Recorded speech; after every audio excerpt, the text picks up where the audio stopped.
Okay, so ito po yung marketing plan ng AIM Global. Kung paano po yung mga ways of earning, yun po yung i-discuss namin.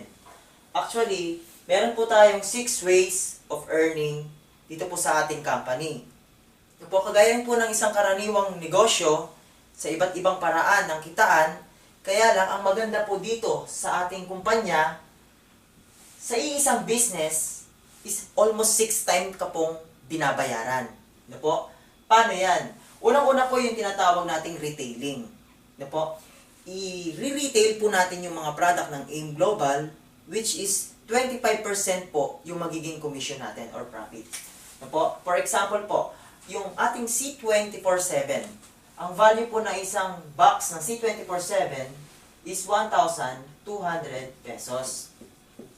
Pero kung 25% po ang discount mo sa halagang yan, mabibili mo yan sa halagang 900 pesos.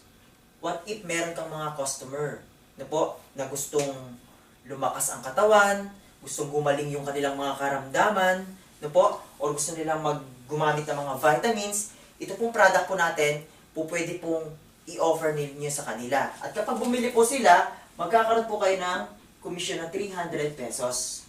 Na po? Kung tutusin po itong 300 pesos na to, napakalaking tulong po. No? Kaya kung halimbawa na kaya po ninyong makapag-retail ng mas marami, better. What if sabi ng iba, hindi ko kayang magbenta, mahihain ako. Pwede po tayong gumamit ng mga sub-agent. Like yung mga nag-i-Avon, nagsasarali, nagnanatasya, which is sila po yung mga magagaling magbenta. Na po, ngayon, may mga tao na nagsasabi, konti lang daw yung kakilala po nila. Pero ang totoo po, kung ang magiging damdamin po natin dito, hindi lang po ang basta kumita, isipin po natin yung mga tao na gusto po nating tulungan. Kasi marami tayong mga kaibigan, kakilala, na nangangailangan po ng magandang produkto. Lahat naman po ng product natin is napakaganda po sa health. No po? Kaya kung dito po, masipag kayong mag-retail, malaki po yung magiging tulong sa inyo as additional extra income din po. Pero hindi po siya compulsory gawin. Kung halimbawa na hindi natin gustong gawin, okay lang po. Actually po, ang company natin, ulitin lang namin, wala po siyang quota. Meaning, pag walang quota is wala siyang standard. So tayo po yung magbibigay ng gusto natin, kung gaano po karami yung ibebenta natin, gaano kalaki yung magiging commission po natin. So yan po yung ating retailing. Okay? Number 2 po, yung tinatawag po natin na sponsoring. Dito po tayo sa number 2. Number 2, i-share nyo po yung pong ating global package. Na po, kagaya ng naunang i-discuss ko po, ang global package po natin, aside sa mga product na makukuha natin, or yung C24/7, magkakaroon pa tayo ng insurance, which is 200,000 pesos. At the same time, makaka-receive po tayo ng scholarship certificate na pwede nating gamitin. Transferable din po yun sa mga kaibigan, kakilala natin. You can give it to whoever. Ngayon, ang maganda rito sa sponsoring, during merong bumibili sa'yo ng ating global package, na po, sa halagang 7,980 pesos, na po, magkakaroon ka po ng komisyon na 500 pesos. Yan. Ito po yung possible income mo sa tuwing may bibili ng ating global package. Ngayon, ang ibang way po, para po ma-share po natin yan, kagaya po ng mga videos na ginagawa po namin, pwede nyo pong i-share, ipapanood nyo po sa mga kaibigan, kakilala, or sa Pilipinas po, ang ginagawa po nila, nagdadala sila or invitation. Nag-i-invite po sila ng mga tao, dadalhin po sa opisina, and then, pag nagustuhan po ng mga na-invite nilang tao, yung pong explanation regards po sa product or dun po sa ating marketing plan, ano man po ang naghikayat sa kanila. Na sila po ay bumili ng ating product, which is 7,980 pesos ng ating global package, magkakaroon po kayo kaagad ng 500 pesos. Or dito po sa Korea is $11. Ngayon, depende po yan. Sa loob po ng isang maghapon, kung nakapag-sponsor po kayo ng, let's say, 10 tao, di po ba? Kung naka-sponsor kayo ng 10, edi meron po kayong kita na 5,000 pesos kaagad. Alam niyo po, ang isa po sa hinahangaan ko dito sa company, for almost 7 years na po siyang daily payout. No po? Daily po ang compensation natin dito. Meaning, yung magiging commission mo that very day, the following day is pwede mo na kaagad makuha. No po? In cash mo lang. Kumbaga dun sa web page na meron ka, ang gagawin nyo lang, yung magiging commission nyo in a real time, pwede nyo pong i-transfer kaagad through encashment dun po sa ATM. Na po? Then the following days, pwede nyo na pong kunin yung commission. Ganun po siya kabilis. Na po, hindi po siya weekly or monthly. Daily po tayo. Okay? So ito pong 500 na to, depende po yan kung gaano karami po yung inyong may sponsoran. Kaya kung masipag po kayo na mag-share sa mga kaibigan, kakilala, ikwento nyo po. Na po, yung mga benefits na meron po sa ating global package, makakatulong po sa kanila. Or kagaya po dito sa grupo po namin, dito sa Korea, South Korea, ginagawa po namin, pumupunta po kami sa mga member para doon po kami mag-conduct ng mga seminar. Na po, as being a leader, kami po yung nagkakandak ng seminar sa mga ka-group namin dito. Ngayon, kung halimbawa po na kayo po ay interested na maki-join sa aming group, willing po kaming mag-conduct ng seminar sa mga lugar ninyo para at least po may-share po natin yung mga benefits dito po sa Alliance in Motion. Okay? So, yan po yung ating sponsoring. Dito po, idagdag ko lang, bakit ako babayaran ng 500 pesos sa tuwing bibili ng global package? Kasi po mga kaibigan, ang ating pong product, or rather, ang mga global package at benefits na meron po sa company is never nyo po mapapanood sa television. Hindi nyo rin po siya makikita sa mga billboard, magazines, or maririnig sa radio. Bakit po? Dahil po ito, ang tawag po sa ginagawa namin is word by mouth. Sa pamamagitan po namin mga distributor na i-share po namin. Po? Ang tawag po rito is channel of distribution. Dahil po, yung nangyayari po sa labas, sa karaniwan, from the factory, bababa po yan sa mga middleman. Diretso po sa mga area agent, and then sa mga retailing, saka pa lang po yung mga consumer.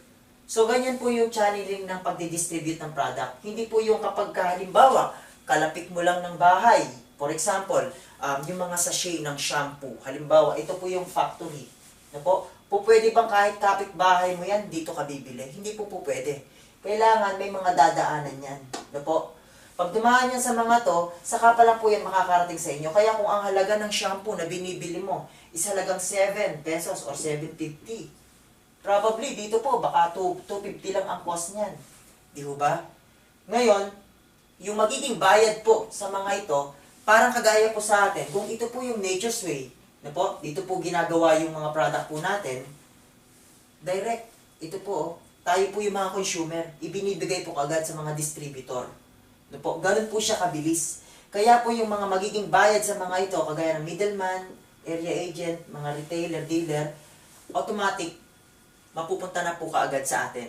Yun po yung dahilan, kaya po tayo binabayaran. At hindi na rin po gumagamit ng mga tri-media like sa mga advertisement sa mga television or sa mga radio. Hindi na po. Tayo na po. Kami na po mismo. Na po. Kaya po, nakakapagtaka minsan, bakit ang daming way ng earning? Bakit malaki raw yung kitaan? Simple lang po. Magkano po ba kinikita nitong mga dinadaanan to? Di ba? Imagine niyo na lang, direct. Sa atin agad ibibigay. Na po. Ganun po yung ating proseso kung paano po tayo kumikita sa sponsoring. Sa tuwing na i-share po natin ang ating global package. Okay? So, dito po tayo sa number 3, binary plan. Actually po, maraming klase po ang marketing plan. No po? Pag sinabi po kasing networking, iba't ibang marketing plan po ang ginagamit ng bawat company. Ang good news po mga kaibigan, sa ibang karaniwang kumpanya, isang marketing plan lang po ang ginagamit nila. Halimbawa po, kagaya ng mga Avon, Sara Lee, Personal Collection, na po, Natasha, unilevel plan lang po yung ginagamit nila. Di po ba? Kagaya rin ng mga naunang kumpanya, na po, ang ginagamit lang naman nila is binary, yung iba naman is stair-step. Pero po, tayo, ang maganda sa company natin, 3 marketing plan ang ginagamit po natin or nag-i-exist sa iisang kumpanya. At paano po ang pakinabang natin dito? Dito po tayo unang-una sa binary. By means 2. No po? Ibig sabihin, kailangan mo lang daw bumuo ng 2 sales force. On your left, sales force, and on your right, sales force. Yan. Ngayon, ang requirements lang po ng company, actually, effect na lang po ito ng number 2. Ito pong number 3. No po? Bakit? Ang sabi po ng company, kailangan daw mag-produce ka ng 1,200 points. Saan po? Sa kaliwa. At kailangan din mag-produce ka ng 1,200 points sa kanan. Dahil kapag nakapag-produce ka ng 1,200 points sa left at 1,200 points sa right, babayaran ka po ng 1,500 pesos. Yan. Actually po, dito po sa AIM Global, dito po maraming kumita. Dito po maraming nagbago buhay. Dahil napakalaking tulong po ng 1,500 pesos sa mga kagastusan natin araw-araw. At totoo po dito, ang dami pong mga tao na dating nasa mababang klase lang ng pamumuhay. Pero ngayon po, umangat po talaga sila. Dahil po sa dumami na dumami po yung gumagamit ng mga product na nakaipon sila ng 1,200 points. Paano po napuproduce ito? Ito po ay nabubuo sa pamamagitan po ng pagbili natin ng mga product. Na po? Kaya kung halimbawa po, ito po kayo, na po, ang gagawin nyo lang, bibili lang po kayo ng product. Lahat po ng product na ito is meron po siyang tinatawag na corresponding point value, which is na-accumulate po yon kung tuloy-tuloy po natin gagamitin. Ang lahat po ng product natin is highly consumable, meaning nauubos po siya. Kung ito po kayo, gumagamit po kayo ng product natin na C24, uminom kayo ng kape, ng may choco, complete, gumagamit kayo ng College Restore Life, or Slim and Trim, or whatever, anumang product ang ginagamit ninyo, meron po siyang points na naiipon. Pag na-reach nyo po yung 1,200 points through accumulations, sa inyong left, dito naman po kayo maglalagay sa kasunod, sa right. No po? Paano ko ito maiipon at paano ko ma-assure na yung binibili ko is nagiging points talaga? Yun po yung purpose ng ating pong webpage. Lahat po ng product na binibili nyo, real time, makikita nyo po, nakalagay po yun sa inyong webpage. No po? Sa inyong mismo sariling account, na parang Facebook, no? Makikita nyo doon yung mga points kung aabot na kayo sa 1,200. At mamimili lang rin po kayo kung saan nyo po siya ilalagay, kung sa kaliwa o sa kanan. No po? Ibig sabihin po, kahit po kayo lang, basta tuloy-tuloy ginagamit nyo po yung product, pag naipon nyo ito, kikita po kayo ng 1,500 pesos. Kasi po, meron po mga tao nag-iisip na iba, teka lang, paano kung solo ko, kikita rin ba ako? Opo. Kasi po, nakabase po tayo sa mga points ng produkto. No po? Ngayon, ito po yung pinakang system ng business po natin. Kung halimbawa solo po tayo, unang-una medyo matagal po siya. Medyo mahabang panahon. Dahil yung product po natin, hindi naman kalakihan yung points. Para mas mabilis po, dito po pumapasok yung tinatawag nating recruiting. No po? Hindi naman po masama ang recruiting. Kung kami nga po na-recruit din dito sa abroad, kaya po kami nagwo-work, di ba? Kasi po minsan, pag ang naririnig natin yung term na recruiting, binibigyan po agad natin ng ibang kahulugan na parang nasa isip natin, scam, pyramiding. Take note po mga kaibigan, pag sinabi pong scam, yan po yung nag-invest ka ng pera, pero wala ka namang nakuhang kapalit. Na po? Pag sinabi naman mga pyramiding, yan po yung ang pinakang kumikita lang, na po yung mga nandun po sa top, nasa itaas. Na po? Sorry po kasi minsan po, hindi nga natin naiisip na tayo po nagtatrabaho as being employment. Kung empleyado ka po, sa totoo lang, sa ginagawa natin, ang yumayaman yung mga boss natin, di ho ba? Kasi po, parang yun pa nga yung totoong pyramiding, di ho ba? Kasi tayo po, naka-fix yung sahod po natin. Siguro madagdagaman, konti lang. Pero yung mga boss natin is unlimited po sila. Para po sa akin, parang yun po yung pyramiding. No? Ngayon, ito pong points na binabanggit ko po sa inyo, kung kukuha po kayo ng tao, ang isang global package po natin, na halagang 7,980 pesos. Ano po? Yan po yung ating global package.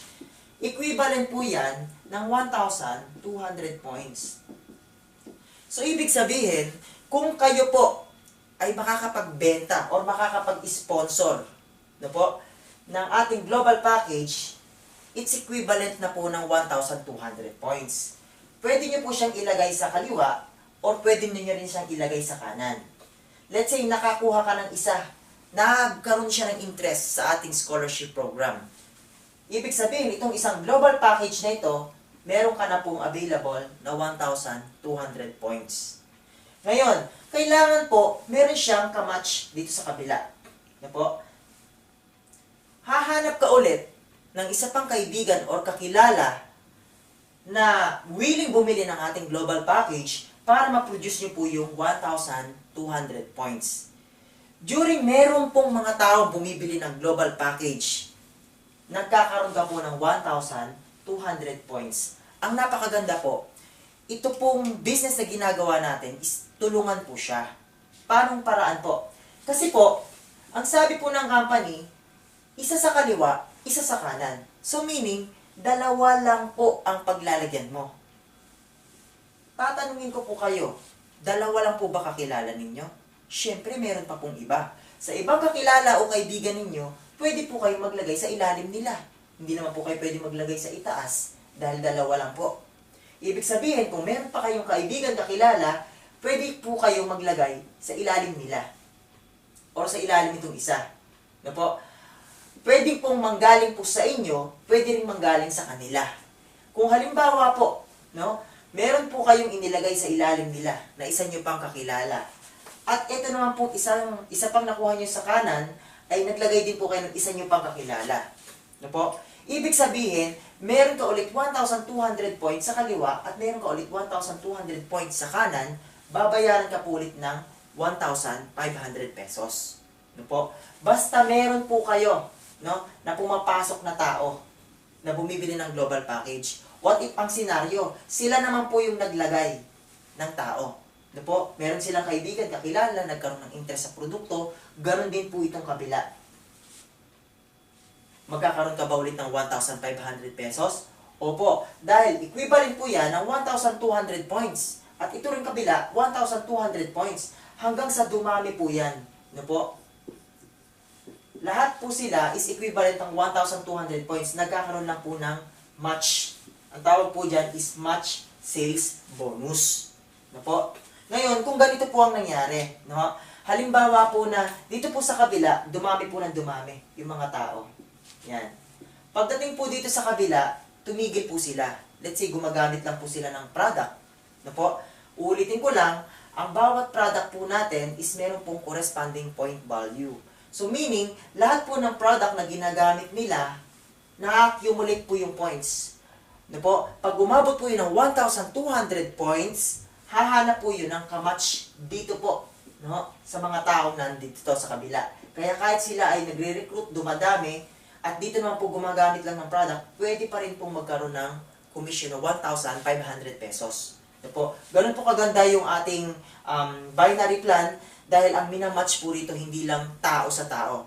Pwede pong tao sa tao, pwede pong product sa product, at pwede rin pong tao sa product. No po? Yan po yung ating binary plan. Ngayon, maaaring itanong nyo po, hanggang kailan ako babayaran dyan sa binary plan? Actually po, dito po sa plan ito, sa kaliwa at sa kanan mo, ito po ay infinite. So, ibig sabihin po, kahit gaano po kalalim yan, no, humaba ng humaba yan, babayaran at babayaran ka po ng company na 1,500 pesos during meron po kayong match sa kaliwa at sa kanan. No po? Kaya lang, no po, sa loob po ng isang araw, nilagyan po nila ng limitations. No po? Kung tawagin po is safety net. Yun po yung protection ng company. Ang nire-record lang po ng company sa loob po ng isang 24 hours or ng buong isang araw, at least 16 matches lang po. 16. Kung ang isang match, no po, ay binubuo ng 1,500 pesos. No po, ibig sabihin, pagdating ng pang 17, hindi ka na po babayaran. Hanggang 16 matches lang. Paano yon? Ibig sabihin, 16 na tao sa kaliwa at 16 na tao sa kanan. Na po? Darating po ang panahon, darami po yan. Lalaki po yan. Kaya po yung 16 matches, madali lang pong mangyari. Dahil kagaya nyo, kung paano kayo nag-i-introduce ng product, paano kami nag-i-introduce ng product, maaaring sila ganun din po. No? Ngayon, kung halimbawa po na meron kayong 16 sa kabila at 16 sa kanan, hanggang dun lang po yung babayaran ng kumpanya. Yan po sa loob ng isang maghapon, mula po alas 12 ng umaga hanggang alas 12 po ng gabi, na po, babayaran po kayo sa 8 matches po. 8 matches lang po. And then yung mula po sa 12 p.m. hanggang 12 a.m., another 8 matches. Total of 16 matches po. No? Yun po yung ways ng ating pagbabayad. Dahil kapag sumobra po, ang tawag na po doon is flush out. Hindi na po babayaran yung supposed to be 1,500 nakikitain ninyo. Yun na po yung protection ng company or kinikita ng company para at least po ma-sustain po yung mga product natin na nanggagaling pa po sa Amerika, ipadadala sa Pilipinas, no po, yung mga document, mga pag-legalize ng product po natin dito sa Pilipinas, no po, dun po yung mga kaukulang gastos na pinaglalaanan nung kinikita po sa company. Ngayon, ito pong 16 matches na to, kung imumultiply mo po yan sa 1,500 pesos, it's equivalent of 24,000 pesos po yan. Yan. Sa loob po ng isang araw, ito po yung possible income na po pwede mong makuha. Dito po sa AIM Global, everyday po, na po, everyday po, pwede ka pong kumita ng 24,000 pesos. Ganun po siya kaganda. No? Simple lang naman po. Minsan po kasi, kagaya po sa amin dito sa abroad, dito po sa Korea, ang 24,000 pesos po is halos kalahating buwan na po namin pinaghihirapan. No po? Medyo matagal. Sa Pilipinas, kung di ako nagkakamali, is almost 3 to 4 months bago po ma-achieve itong 24,000 pesos. Pero po sa AIM Global, 1 day lang po ito. Minsan kaya po ang hirap paniwalaan. Bakit? Kasi po hindi naman birong halagang 24,000 pesos. Na po, parang ganito lang po yan. Minsan po kasi hindi po natin matanggap sa sarili natin na po pwede itong kitain kasi po hindi po tayo makamove on sa paraan na ginagawa po natin. Ang Jollibee po ba, mga kaibigan, kaya po ba niyang kumita ng 24,000 pesos? Siyempre po ang sagot, kaya sa isang araw. Di po ba? Kaya. Pero po yung nagtatrabaho po sa Jollibee, kaya po bang kumita ng 24,000 pesos isang araw? Hindi po kaya. Bakit po? Kasi bahagi lang po siya sa nagtatrabaho. Ano po pagkakaiba ng nagtatrabaho sa Jollibee o ng service crew sa mismong may-ari po ng Jollibee? Di po ba? Ang nagtatrabaho po sa Jollibee, ang tawag po sa kanya, empleyado. O siya po yung pinakang gumagawa para po tumakbo po yung operasyon nila sa Jollibee. Pero yung mismo pong may-ari, ang tawag po sa kanya, negosyante. Kanya po yung negosyo. Natural, yung kabuuang kikitain po nun, kayang-kaya niya pong kitain yung 24,000. Mga kaibigan ko, ba't ko po yung example yon? Kasi po itong pinag-uusapan natin, negosyo din. Hindi po ito kagaya ng karaniwang trabaho. Kaya po kung halimbawa, imposible sa isang karaniwang trabaho kitain ng 24,000 isang araw, sa negosyo po, hindi po yun imposible. Pwede pong kitain ang 24,000 pesos sa isang araw o mas higit pa. No po? Kaya po dito sa ating kumpanya, ito po, ini-insist po namin sa lahat na everyday po, pwede po tayong kumita ng 24,000 pesos. Okay?